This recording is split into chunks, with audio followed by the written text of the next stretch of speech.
आपला पराभव झालेला असला तरी देखील जनतेच्या मनातले नगरसेवक आपणच आहोत असं म्हणत जळगावमध्ये महानगरपालिका निवडणुकीत प्रभाग क्रमांक 3 मधून पराभव झालेल्या अपक्ष उमेदवार चैताली ठाकरे यांनी विजयी उमेदवाराप्रमाणे रॅली काढली। त्यामुळे सगळ्यांनाच आश्चर्याचा धक्का बसलाय। रॅली काढून त्यांनी मतदान करणाऱ्या जनतेचे आभार मानले। मात्र त्याच वेळेला त्यांनी भाजपचे आमदार महेश चव्हाण यांच्यावरती गंभीर आरोपही केलेत। आपला विजय झाल्याचं कळताच आमदार महेश चव्हाण यांनी मतमोजणी केंद्रावरती येऊन दबाव तंत्राचा वापर करत फेर मतमोजणी करायला लावून आपला पराभव केल्याचा आरोपही चैताली यांनी केला आहे।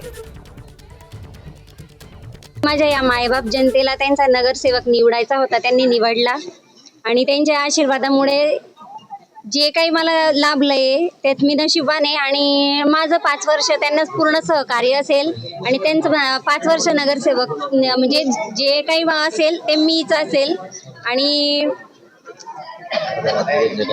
त्यांच्यासाठी मी अर्ध्या रात्री उभी राहील एवढा माझा शब्द आहे। आमचा विजय झालेला होता, झालेला आहे आणि झालेलाच राहणार असा आमच्या मायबाप जनतेचा आशीर्वाद आहे। एबीपी माझा, उघडा डोळे बघा नीट।